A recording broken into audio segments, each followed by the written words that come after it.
Eurydice. I love Greek stories, but obviously I don't know how to pronounce anyone's name. That's normal. Except that now that I will mispronounce things when I'm talking about books. Hey, and welcome back to the Lotus Life with Maya Jonet channel. I am Maya, and today I am going to be talking to you guys about Reflection, A Twisted Tale by Elizabeth Lim. So I mentioned in my newbie booktuber tag that I love Mulan. Mulan was one of my very first favorite Disney princesses. In fact, she was my favorite for the longest time until Tiana and Rapunzel came along. Those two are also favorites of mine. And so I was also really excited when I heard the movie was coming out, but I was sad because no Shang, no Mushu, no singing. And then one day I was like, I don't know if I was putting stuff away, like I don't know where I was in the library, but somehow I saw this book. I saw Reflection, A Twisted Tale by Elizabeth Lim, and it has this awesome tagline that says, "What if Mulan had to travel to the underworld?" First of all, I love Mulan, as we've already established. Second of all, I have my dog's hair in my hair.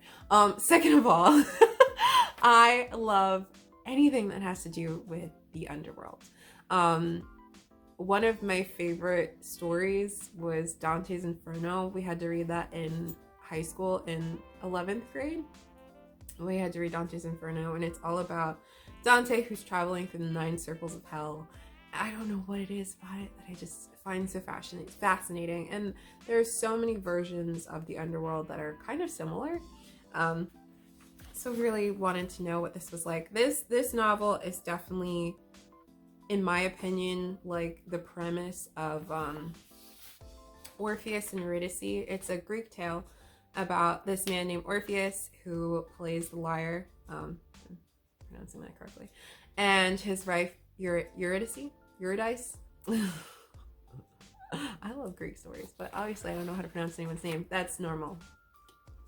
Except that now that I will mispronounce things when I'm talking about books, probably. You've been warned. Anyway, so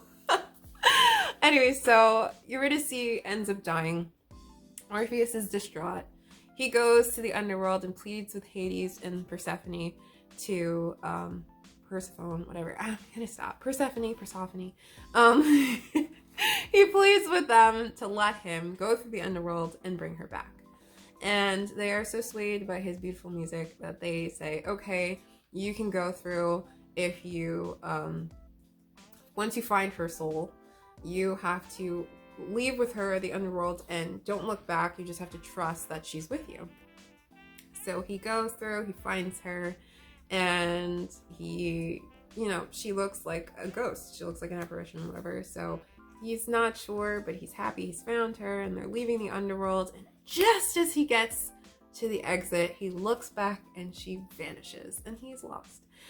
So this is kind of the same premise where it starts off near the end of the Disney film where Mulan shoots the cannon at the mountain and creates the avalanche that kind of like buries the Huns in snow. And instead of Shan Yu injuring Mulan, he ends up injuring Shang instead. Shang gets the fatal wound to the chest, and he's in critical condition. At this point in time, she's still known as Ping, and she decides to help Shang. She feels guilty that he got hurt because she wasn't paying attention. She was so excited about the fact that, like, man, I made this avalanche. I buried the Huns, and like he got hurt because of her. So she feels really guilty, and she's trying to like feed him and take care of him while the rest of the army is going back to the Imperial City. And at one point in time, Shang, he's getting very feverish, and he's like, bring my ashes to my mom, or bring my body to my mom, or whatever, tell her I love her and whatever, because his dad is passed. And she's like, you're gonna be fine, whatever. and she ends up being really tired and she goes to sleep, sitting up. I don't remember if she was intending on falling asleep, but she falls asleep and she has a dream where Shang's father ends up appearing over his body and telling him it's not his time to go. And she gets up and she's like, it's not his time to go, you know, like, how do I stop this? And he's like, if you really want to stop this, you have to go to DU, which is the Chinese version of the underworld, at least in the story. I don't know if that's the true name of it, because I don't really know that much about Chinese mythology, Chinese lore.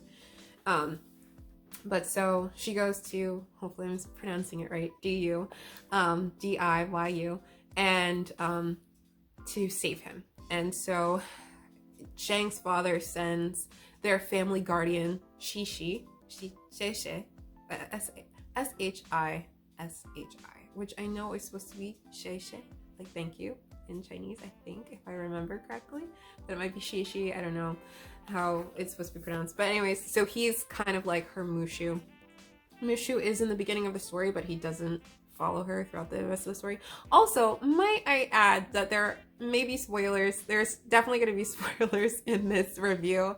So if you haven't read the book and you want to read the book, don't keep watching. Go read the book first and then come back. I'm so bad at this, but that's why I'm trying. So anyways, she and Shi go down into, or She, I don't know which, I gotta pick a way and just stick with it. I'm just gonna say Shi. If I'm wrong, I'm so sorry. I can go back and forth if you want. No, fuck it. I'm just gonna pick Shi. And they go down to DU, and there's a threat of her being down there because she's human and she's alive, and ghosts don't like that. So she has to find King Yama, who's essentially like Hades or Satan, you know, whoever you want to look at. He is the ruler of the underworld, and she has to go to him and tell him that he needs to free Shang. And so he makes a deal with her after being annoyed by her constantly. He makes a deal with her that she can go through the underworld, retrieve Shang, and he has to make it out of there with him by sunset on Earth, or else Shang will remain dead, because there's 3 options for you if you die. You either stay in DU in one of the levels, depending on the severity of your crime, and you will stay in there for a certain length of time depending on the severity of what you've done in your life. You will go to heaven, and that's for like the noblest of people. So like Shang's father is supposed to go to heaven because he's a war hero. Or you will be reincarnated because you died too early, you still have more left to give the world, and so that's what's going to happen to Shang. He will lose his memories into you, and then he will be reincarnated into a new body. And so he's like, if you fail, he will still be reincarnated, he will die, and you will be stuck in DU forever. So stakes are pretty high. Malone's like, okay. And all the while, she's still dressed as Ping. So King Yama's like, you're not in my books. Like, I don't know, but whatever. So there's this running theme through everyone in the underworld that no one knows that she's a girl. They all think she's this guy masquerading as someone who he's not, because there's no record of him in King Yama's book. Eventually she finds Shang, who's in this tower where he's supposed to eventually drink this tea of, I forgot what her name is, Lady of Forgetfulness, I think is her name. I don't have the book with me. I wish I had recorded this while I still had the book so I could look through, but I brought it back to the library, so I don't have it right now. I will be better at this in the future. But anyway, so she finds Shang before he drinks the tea. She gets him to remember, like he's slowly starting to forget. He doesn't believe at first that, you know, she's real. He knows he's in DU and that he's supposed to die, and she's like, no, you have a chance to live, just follow me, whatever. And there are a lot of challenges, just like any other story about the afterlife in the underworld, like with Dante's Inferno, or with actually don't remember if the Greek underworld has like the same thing, but I'm assuming it does, if I remember correctly. But anyways, there are obstacles to face. There are like wrathful ghosts and demons and things that are just trying to keep you down under, and they have to overcome these things. They don't really affect Shang. There's not really much at stake for him except for the fact that he will stay dead if she fails. And he's a ghost, so like he can't die again, but she can. So there's a lot at stake there.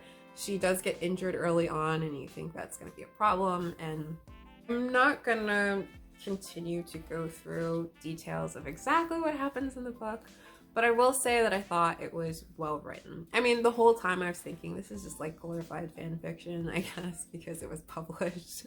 But Disney, you know, this is a Disney promoted series, and there are others that I definitely want to read. If you've read any of them and you have a suggestion about which one I should start first, please let me know. I think I was going to do the Little Mermaid part of your world next.